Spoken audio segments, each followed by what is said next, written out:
다 같이 사도신경으로 신앙을 고백하겠습니다. 나는 전능하신 아버지 하나님, 천지의 창조주를 믿습니다. 나는 그의 유일하신 아들 우리 주 예수 그리스도를 믿습니다. 그는 성령으로 잉태되어 동정녀 마리아에게서 나시고 본디오 빌라도에게 고난을 받아 십자가에 못 박혀 죽으시고 장사된 지 사흘 만에 죽은 자 가운데서 다시 살아나셨으며 하늘에 오르시어 전능하신 아버지 하나님 우편에 앉아 계시다가 거기로부터 살아있는 자와 죽은 자를 심판하러 오십니다. 나는 성령을 믿으며 거룩한 공교회와 성도의 교제와 죄를 용서받는 것과 몸의 부활과 영생을 믿습니다. 아멘.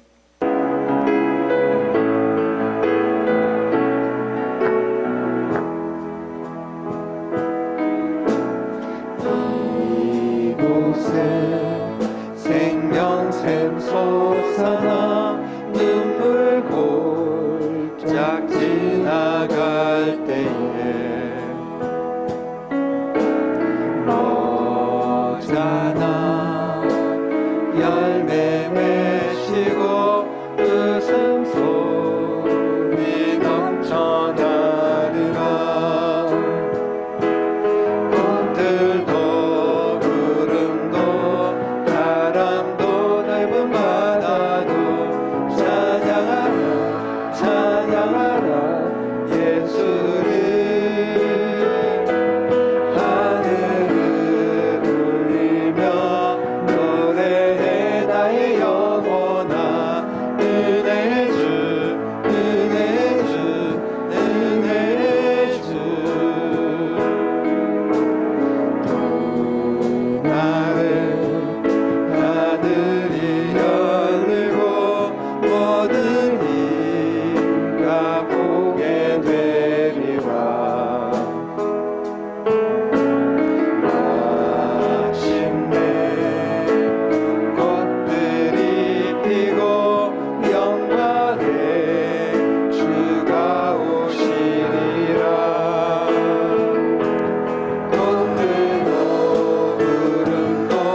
지금도 살아서 역사하시는 아버지 하나님 은혜를 감사를 드립니다.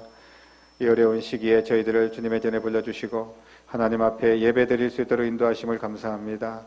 예배하는 주의 백성들에게 은혜를 베푸시사 우리의 모든 죄와 허물을 용서하시고 우리의 심령을 새롭게 하시며 오직 주님만 바라보는 귀한 예배가 될 수 있도록 역사하여 주시옵소서. 살아계신 아버지 하나님, 이 나라 이 민족을 긍휼히 여겨주시고 코로나19로 인하여서 고통받는 백성들에게 은총을 베푸시고 치유의 강선을 발하여 주시고 아픔과 모든 문제와 모든 상처가 해결되고 열려지는 기적을 경험할 수 있도록 주님이시여 은혜 베푸시기를 원합니다. 특별히 각 교회마다 주의 말씀 붙들고 일어나게 하시고 예배가 회복되고 다음 세대가 회복되고 우리의 일터와 우리의 모든 신앙이 온전히 회복되어 주님께 영광 돌릴 수 있도록 축복하여 주시옵소서. 오늘도 진리의 말씀이 선포될 수 있도록 은혜를 베풀어 주시고 부족한 종에게 성령의 능력으로 함께하여 주시며 말씀을 듣는 우리 모두가 오직 주님 바라보며 그 말씀 앞에 순종하고 말씀 붙들고 믿음으로 승리할 수 있도록 역사하여 주시옵소서. 온전히 가정과 일터에 복을 더하여 주시고 아버지 하나님께서 간구하는 기도의 제목들을 응답하여 주시며 선하게 우리의 모든 길을 예비하시고 열어주시옵소서. 우리의 예배를 통하여서 주님 홀로 영광받아 주시옵시고 우리 모두에게는 한량없는 주의 은혜로 함께하여 주실 줄로 믿습니다. 살아계신 예수님 이름으로 간절히 기도드립니다. 아멘.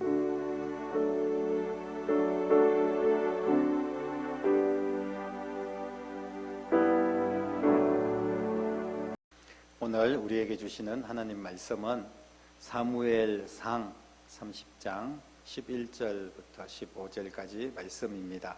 함께 읽도록 하겠습니다. 무리가 들에서 애굽 사람 하나를 만나 그를 다윗에게로 데려다가 떡을 주어 먹게 하며 물을 마시게 하고 그에게 무화과 뭉치에서 뗀 덩이 하나와 건포도 2송이를 주었으니 그가 밤낮 사흘 동안 떡도 먹지 못하였고 물도 마시지 못하였음이니라. 그가 먹고 정신을 차리매 다윗이 그에게 이르되 너는 누구에게 속하였으며 어디에서 왔느냐 하니 그가 이르되 나는 애굽 소년이요 아말렉 사람의 종이더니 사흘 전에 병이 들매 주인이 나를 버렸나이다. 우리가 그렛 사람의 남방과 유다에 속한 지방과 갈렙 남방을 침노하고 시글락을 불살랐나이다. 다윗이 그에게 이르되 네가 나를 그 군대로 인도하겠느냐 하니 그가 이르되 당신이 나를 죽이지도 아니하고 내 주인의 수중에 넘기지도 아니하겠다고 하나님의 이름으로 내게 맹세하소서. 그리하면 내가 당신을 그 군대로 인도하리이다 하니라. 아멘. 오늘 본문 말씀은 우리가 읽지 않은 30장 1절부터 10절까지 또 이 사건의 배경들을 좀 살펴볼 필요가 있는데요. 다윗은 참 고난이 많은 인생을 살았습니다. 다윗이 승승장구하고 다윗이 골리앗을 물맷돌로 때려 눕히고 그리고 다윗이 수많은 전쟁에서 승리하고 그래서 화려한 이스라엘의 왕이 되고 또 왕이 된 이후에도 나라를 정말 태평하게 잘 다스린 그런 훌륭한 왕이었습니다. 그러나 그 과정 속에서 다윗은 많은 고난이 있었습니다. 특별히 먼저 된 왕, 사울 왕, 자신의 장인인데 그 사울 왕에게 얼마나 많은 고난을 받았는지 모릅니다. 다윗을 시기하여서 사울이 다윗을 죽이려고 계속해서 찾아다니고 다윗은 피해 다녔습니다. 이 다윗이 사울과 맞서 싸우면 불리하지 않습니다. 틀림없이 이길 수 있습니다. 이미 백성들도 다윗에게 마음이 돌아섰고 그리고 군대도 튼튼하고 다윗을 따르는 무리들이 많았습니다. 그럼에도 불구하고 다윗은 사울을 죽일 수 있는 기회도 있었음에도 불구하고 하나님이 세운 왕인데 내가 아무리 나를 괴롭힌다고 해서 함부로 내가 왕을 죽일 수는 없다. 이런 마음으로 계속해서 화친을 하려고 하고 또 때로는 도망가고 피하고 이러면서 사울과의 관계를 유지합니다. 사울이 극심하게 다윗을 죽이려고 쫓아올 때 다윗이 어쩔 수 없는 상황 가운데 이웃 나라로 도망을 가는 그런 사건이 있습니다. 블레셋 나라로 도망가는데, 이 블레셋은 원수의 나라입니다. 골리앗의 나라고. 그래서 이 블레셋에 도망간다는 것 자체가 참 다윗에게는 너무나 마음이 불편하고 힘듭니다. 하지만 사울 왕에게 쫓기고 쫓겨서 블레셋까지 간 거예요. 이 블레셋 왕에게 또 왕이 호의를 베풀어 주어가지고 다윗이 그 지역의 한 땅을 좀 이렇게 우선 빌려서 그렇게 살고 있습니다. 다윗만 온 게 아니라 다윗의 처자식들이나 그리고 그 군사들, 부하들 해가지고 한 거의 1000명 이상 가까이 그렇게 이동해서 한 마을을 이루면서 이제 살게 되는 거죠. 그곳이 바로 시글락이라는 그런 작은 성에 머물게 되었습니다. 그런데 다윗이 마음이 편하지 않습니다. 사울의 눈을 피해서 이 블레셋에 머무는 것도 편하지가 않는데, 특별히 이제 블레셋이 지금 사울을 공격하기 위해서, 이스라엘을 공격하기 위해서 군대를 조직을 합니다. 군대를 조직하면서 다윗에게 너도 같이 연합군으로 포함돼야 되겠다. 그래서 블레셋의 군대에 편성이 됩니다. 다윗의 군대가. 그래가지고 연합군으로 출전을 하게 돼요. 사울이 자기를 아무리 죽이려고 했지만 다윗의 입장에서는 사울을 대항해서 싸우는 연합군에 포함된다는 것이 여간 불편한 일이 아닙니다. 참 난감하기 거지없습니다. 다행인지 불행인지 참석했다가 이제 이스라엘을 향하여서 진군하다가 이 블레셋의 장관 또 그 장군들이 다윗을 싫어했습니다. 이 다윗이 걸리적거리고 다윗 때문에 오히려 다윗이 무슨 배신을 하면 어떡하나. 다윗은 이스라엘 사람인데 우리가 괜히 데리고 갔다가 또 낭패를 볼 수 있겠다. 여러 가지 이유로 다윗에게 너희들은 다시 돌아가라. 시글락으로 돌아가라 그랬습니다. 그래서 다윗의 군대는 다시 시글락으로 한 3일 만에 돌아옵니다. 그게 이제 사무엘상 30장부터 시작되는 말씀인데, 돌아왔더니 기가 막힌 일이 일어났습니다. 정말 차마 눈 뜨고 볼 수 없는 그런 사건이 벌어졌는데, 그게 뭐냐 하면 지금 이 시글락, 자기들이 머물러고 있었던 그 동네가 완전히 불타버리고, 그리고 막 다 약탈당하고, 그곳에 남겨둔 자식들 그리고 또 여자들 다 그냥 죽기도 하고 포로로 잡혀가고 완전히 엉망이 되었습니다. 그 군인들이 또 다윗을 비롯해서 남자들이 전쟁에 잠깐 참석했다가 돌아와 보니까 이런 사태가 벌어진 거예요. 다윗에게 도대체 우리를 이런 블레셋의 땅에 데리고 와가지고 머물게 하는 것도 모자라서 군대로 갔다가 다시 돌아오니까 엉망이 되고 이게 도대체 뭐 하는 짓이냐고 다윗을 원망하고 막 다윗에게 돌을 던져서 죽이려고 하고, 다윗의 군대가 그렇게 했습니다. 그럴 수밖에 없겠죠. 얼마나 지금 곤란한 상황입니까? 다윗은 안팎으로 사울에게 또 블레셋에게 그리고 심지어는 자신의 군사들에게까지 이런 고난을 겪게 됩니다. 다윗은 이런 심정을 시편에 표현하고 있는데, 정말 나는 황폐한 부엉이 같이 되었다. 내가 밤새우며 지붕 위에 외로운 참새 같다. 이런 표현을 시편에서 사용을 하고 있습니다. 비참한 자기 심정을 표현하고 있습니다. 나는 완전히 망했다. 나는 이제 정말 죽을 것 같다. 이렇게 막 표현을 한 거예요. 다윗이 이 지경이 된 이유가 뭘까요?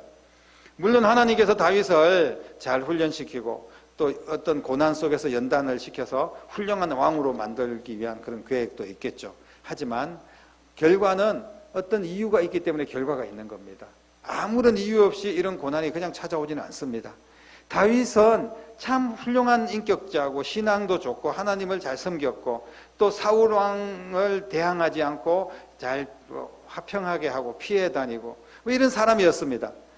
물론 근본적으로 보면 다윗같이 훌륭한 사람이 없습니다. 하지만 다윗도 사람이고 다윗도 이런 고난 가운데 여러 가지 실수하고 실패한 그런 경험들이 있습니다. 특별히 다윗이 목숨을 부지하기 위해서 블레셋으로 들어간 것부터 잘못된 거예요. 세상으로 그냥 들어간 것부터 잘못된 겁니다. 지금 자신의 지혜로 살아보려고 블레셋에 가서 어떤 행동까지 했습니까? 지금 블레셋의 왕 앞에서 침을 질질 흘리면서 미친 채 했습니다.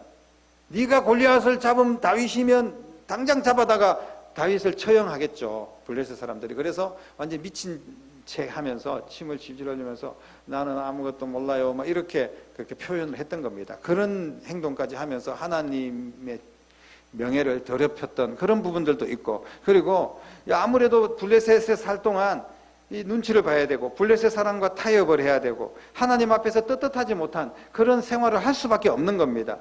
쉽게 말하면 이중적인 인격으로 이중 생활을 할 수밖에 없었어요.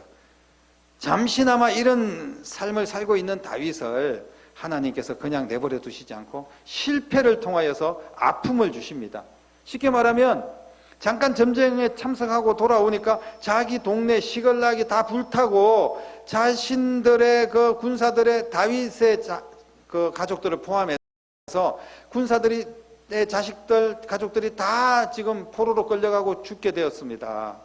이런 일들 통하여서 다시 하나님의 음성을 듣게 되는 거예요. 하나님 중심으로 회복해라. 다시 네가 내게로 돌아와라. 다시 내 앞에 엎드려라. 이렇게 주님께서 말씀하시는 겁니다. 대부분의 사람 같으면 그런 일이 있을 때 하나님 왜 내게 이런 시련을 주십니까? 원망하고 막 그럴 수 있습니다. 그러나 다윗은 정신을 차리고 내가 이렇게 살아서는 안 되겠구나 하면서 제사장에게 에봇을 가져오십시오. 에봇은 이제 예배 드리기 위해서 제사장, 왕들이 입는 옷이지 않습니까? 그래서 예의를 갖추고 하나님 앞에 엎드려서 먼저 기도를 합니다. 백성들에게도 우리 같이 기도합시다. 기도를 하는 거예요.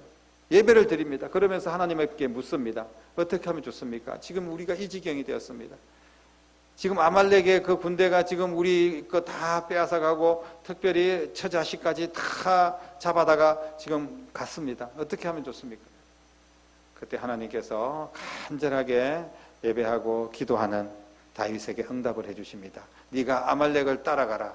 그러면 다시 모든 것을 잃었던 것을 도로 찾게 될 것이다. 이렇게 응답을 해주십니다. 얼마나 감사한 일입니까? 그래서 아말렉을 따라잡기 위해서 이제 쫓아가려고 합니다. 군사들을 보니까 한 600명 정도 있습니다. 근데 600명 중에서도 또 뭐 다친 사람도 있고 이런저런 형편에 있는 사람들을 제외하니까 200명 정도를 제외시키고 400명만 남았습니다. 그래서 다윗은 400명의 군사를 데리고 아말렉 자신들의 처자식을 잡아간 그 아말렉을 쫓아가는 거예요. 이미 시간이 며칠 지났기 때문에 어디까지 갔는지 알 수가 없습니다. 그러나 하나님이 응답하셨기 때문에 열심히 쫓아가는 거예요. 거기까지가 오늘 읽지 않는 10절까지 말씀입니다. 그런데 오늘 11절 말씀부터 쫓아가는 그 과정 속에 어떤 한 사람을, 애굽 사람을 만나게 됩니다. 버려진 애굽 사람입니다. 버려진 애굽의 한 어린 소년이었어요. 이 사람을 만나게 되는데 이 사람을 만나서 다윗이 정성을 다해서 그 소년을 보살펴 줍니다. 오늘 말씀해 보니까 떡을 주고 뭐 물을 주고 그리고 먹을 것을 뭐 건포도 송이와 무화과를 주고 이러면서 그 소년을 극진하게 잘 보살펴 줍니다. 지금 한시가 급한 상황 아닙니까? 그 소년을 보살펴 줄 시간이 없어요. 지금 가족들과 자식들과 백성들이 정말 어떻게 될지 모르고 죽을 수도 있는 그런 상황입니다. 지금 적군들이 무슨 짓을 할지 모릅니다. 그렇기 때문에 한 발이라도 더 빨리 가야 됩니다. 그래서 아말렉의 군대와 접근을 해야 됩니다. 지금 이 사람은 버려진 사람이고 아무 쓸모없는 사람이에요. 1분 1초가 급한 사람에게 지금 이 소년에게 무슨 시간을 낭비할 그런 정신이 없습니다. 이 버려진 소년을 그냥 지나친다고 해도 누가 뭐라고 하겠습니까? 다윗을 비난할 사람이 누가 있겠습니까? 오히려 잘했다고 할 겁니다.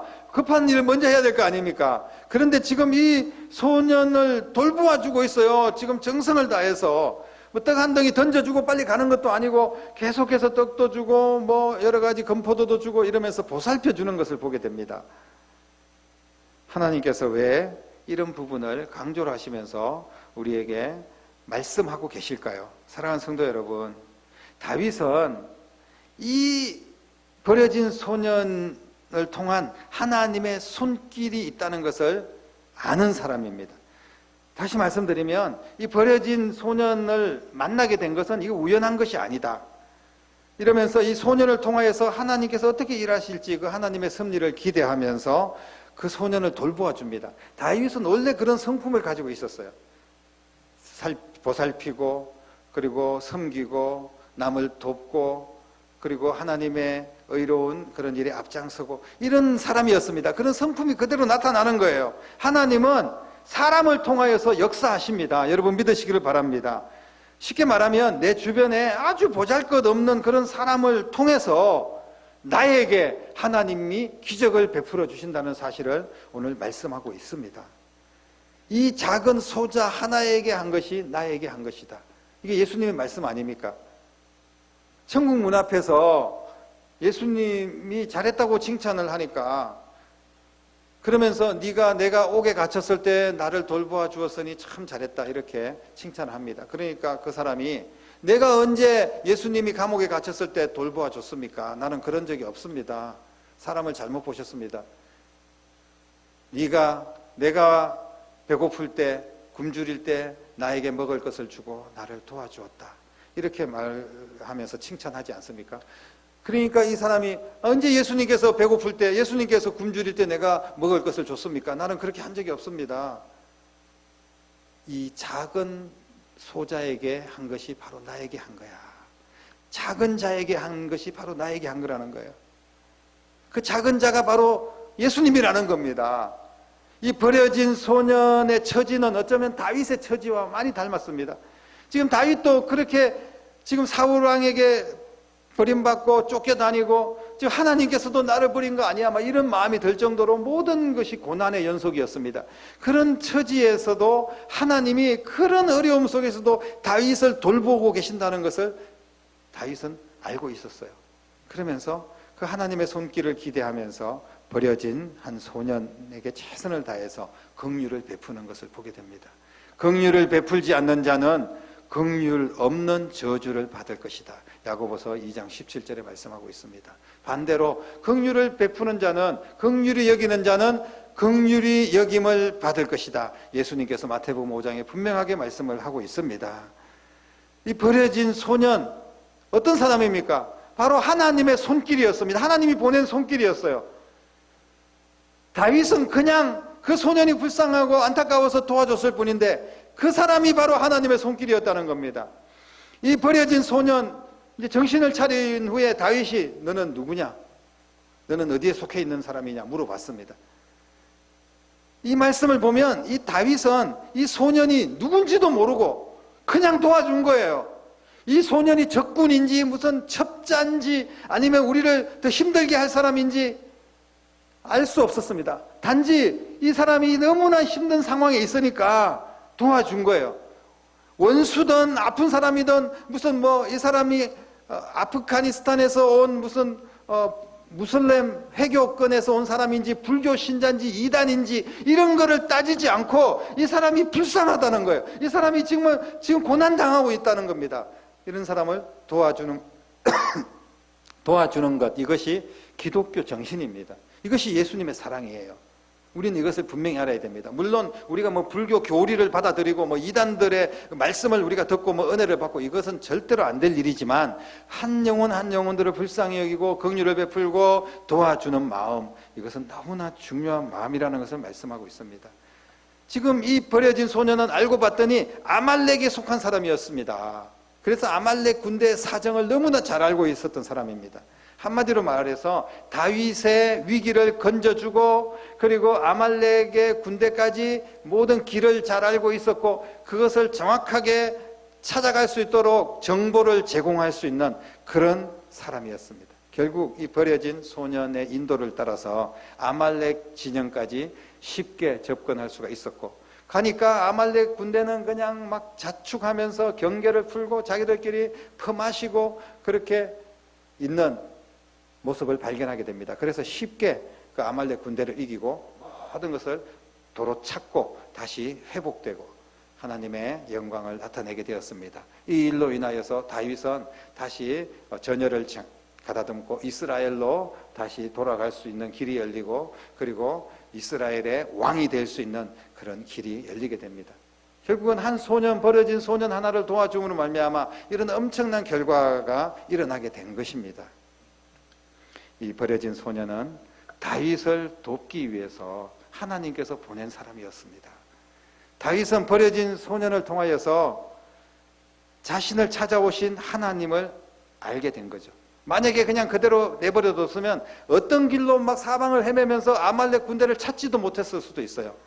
하나님은 그 누구를 통해서도 하나님의 자녀들을 돌보아 주시고 이끌어 주시는 좋으신 하나님이신 줄로 믿으시기를 바랍니다. 하나님 앞에 승리하고 난 이후에도 다윗은 겸손하고 하나님 높여드리고, 그리고 거기서 다시 찾아서 되돌렸던 모든 전리품들 다 백성들에게 골고루 나누면서 백성들의 신임을 다시 얻게 되고 다시 하나님께 영광을 올리게 되는 복된 삶으로 나아가게 됩니다. 사랑하는 성도 여러분, 우리 주변을 살펴보십시오. 버려진 소년이 있습니까? 틀림없이 있을 겁니다. 버림당하고 무시당하고 병들고 그리고 지쳐서 제대로 먹지도 못하는 그런 사람이 있지 않겠습니까? 코로나 때문에 신음하고 고통당하는 사람도 있을 수 있습니다. 우리가 평소에 어떻게 대했습니까? 무심코 지나가 버리거나 무관심하거나 무반응하거나, 내가 왜 그런 사람에게 다가가야 돼? 나하고는 아무 상관도 없는 사람이고 내 인생에 아무런 도움도 되지 않는 사람이야. 그들도 보지도 않습니다. 대부분 사람들은 그런 사람들이 많습니다. 특히 요즘 같은 코로나 시대에 나 하나 먹고 살기도 바쁜데 버려진 소년까지 돌보아 줄 그런 이유가 있겠습니까?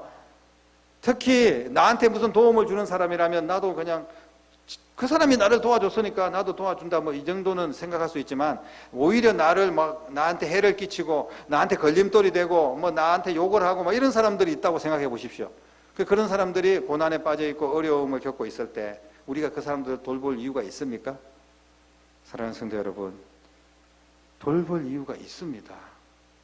만약에 그 사람이 나를 돕고 내 문제를 해결하기 위해서 하나님이 보낸 사람이라면 우리는 어떻게 하겠습니까? 그래도 그냥 지나치고 무관심하겠습니까? 내 곁에 내 인생의 답을 가지고 다가오시는 하나님의 손길을 놓치지 마시기 바랍니다. 그 정답을 가지고 해결을 가지고 찾아오시는 하나님의 손길이 바로 그 버려진 소년이라는 거예요. 하나님의 생각은 내 생각하고 다릅니다. 예수님은 우리의 인생의 모든 답을 가지고 이 세상에 오셨어요. 해결하기 위해서 오셨습니다. 구원하기 위해서 오셨어요. 그런데 이스라엘 백성들은 어떻게 했습니까? 저 나사렛 예수라고 이야기하면서 무시하고 조롱하고 예수님의 그 놀라운 은혜를 놓쳐버렸습니다. 나사렛 예수라는 말이 어떤 말입니까? 나사렛이라는 촌동네 출신 예수라는 그런 비아냥거리는 그런 소리입니다. 예를 들면 저 경상도 촌놈 출신, 저 전라도 촌놈 뭐 이런 쉽게 말하면 이야기입니다. 나사렛 예수. 오늘날은 우리가 나사렛 예수님의 이름으로 일어나라, 나사렛 예수님의 이름으로 귀신은 떠나가라, 권세 있는 말씀 아닙니까?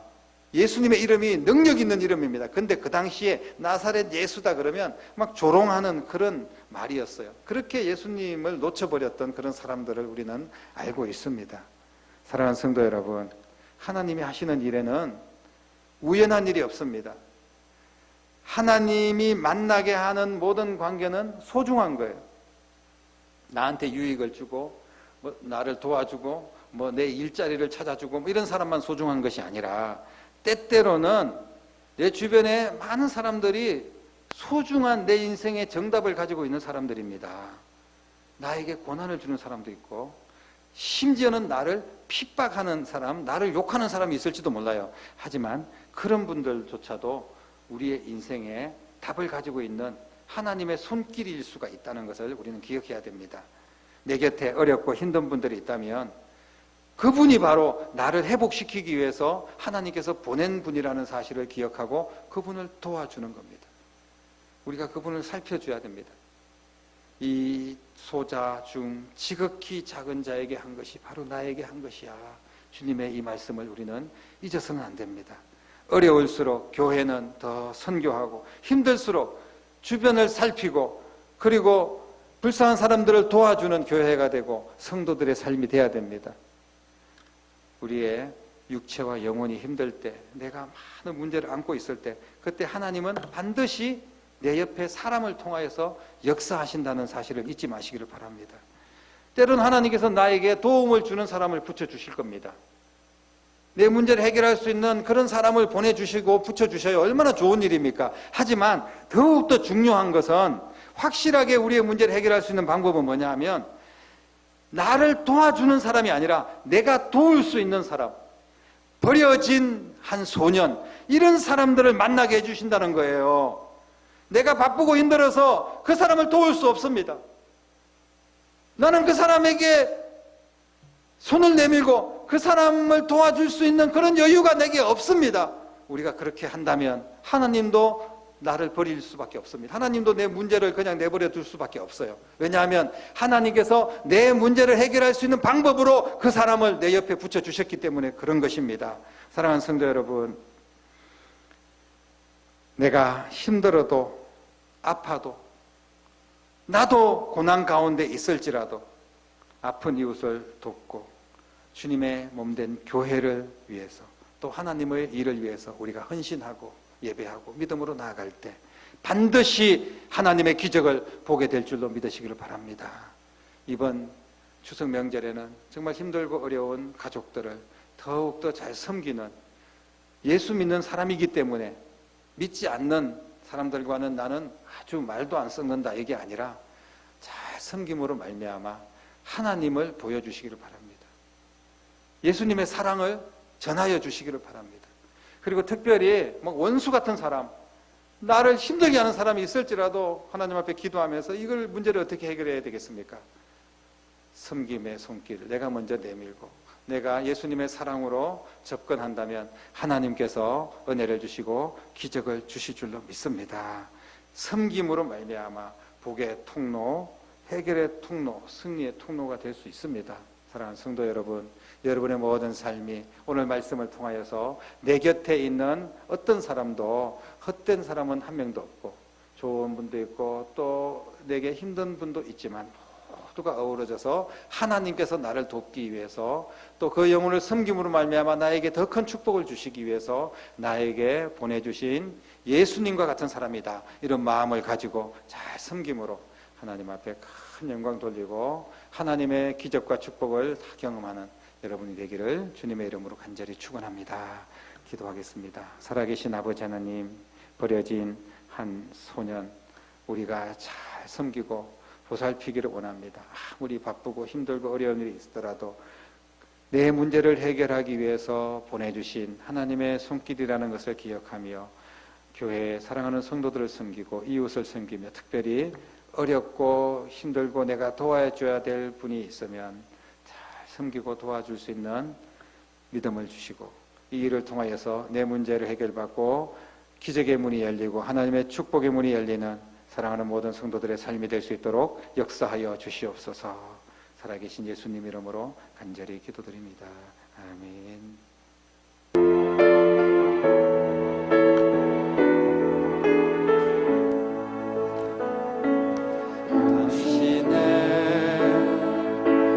섬김이 천국에서 해같이 빛나리. 당신의 그 겸손이 천국에서 해같이 빛나리. 당신의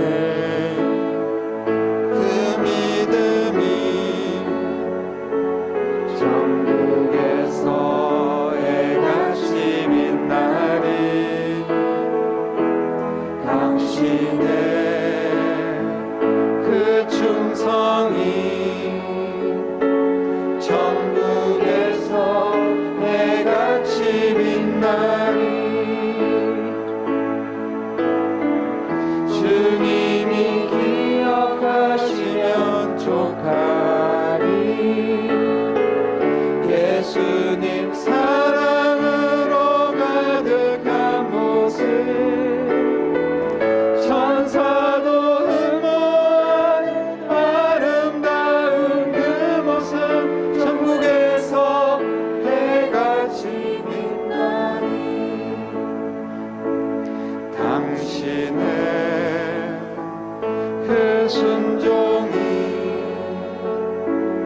천국에서 해같이 빛나리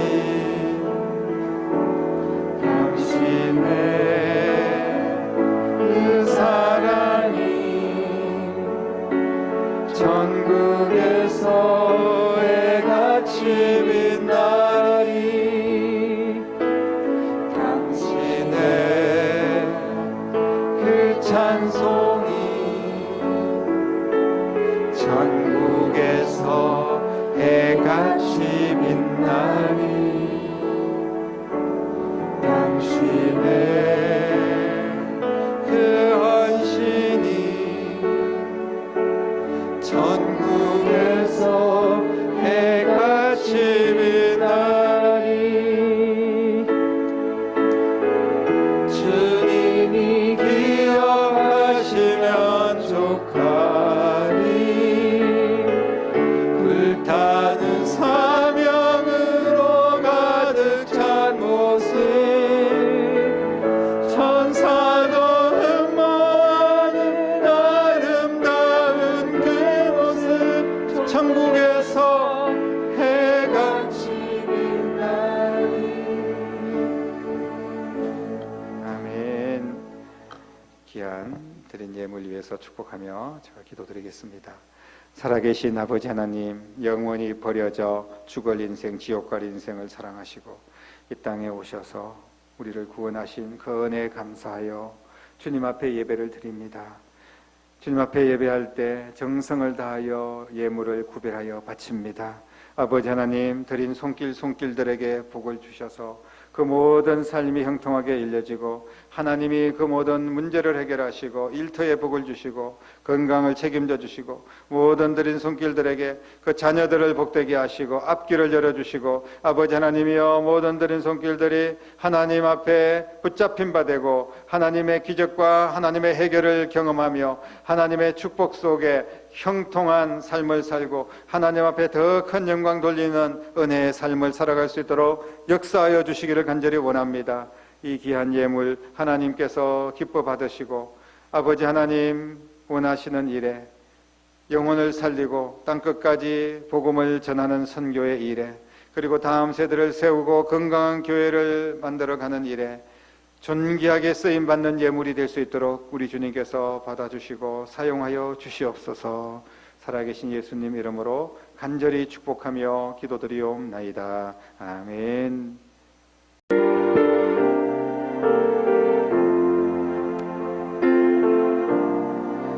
주님의 기쁨 되기 원하네 내 마음을 새롭게 하소서 새 부대가 되게 하여 주사 주님의 빛 비추게 하소서 내가 원하는 한 가지 주님의 기쁨이 되는 것 내가 원하는 한 가지 주님의 기쁨이 되는 것 겸손히 내 마음 드립니다 나의 모든 것 받으소서 나의 한 깨끗게 씻어주사 주의 길로 행하게 하소서 내가 원하는 한 가지 주님의 기쁨이 되는 것 내가 원하는 한 가지 주님의 기쁨이 되는 것 아멘. 기도드리겠습니다. 이제는 영원히 버림받아 지옥 갈 우리의 인생을 살리고 천국 백성 삼아 주시기 위하여 이 낮은 자리에 버림받듯이 찾아오시고, 그리고 자신이 물과 피를 다 쏟아서 십자가 위에서 나를 대신하여 우리의 죄값을 지불하시고 죽으시고 부활하셔서 우리를 영원한 하나님의 나라로 인도하여 주신 우리 주님 예수 그리스도의 은혜와 하나님 아버지의 극진하신 사랑하심과 성령님의 감화 감동 충만 역사 인도하심이 오늘 말씀을 듣고 버려진 영혼을 살리는 일에 최선을 다하며 하나님 말씀 안에서 기적을 경험하고 하나님께서 주신 더 큰 축복의 세계로 나아가기로 결단하는 사랑하는 모든 성도들과 가정과 자녀들과 일터와 교회와 이 나라와 민족 위에 이제부터 영원토록 함께 계시기를 간절히 축원하옵나이다. 아멘.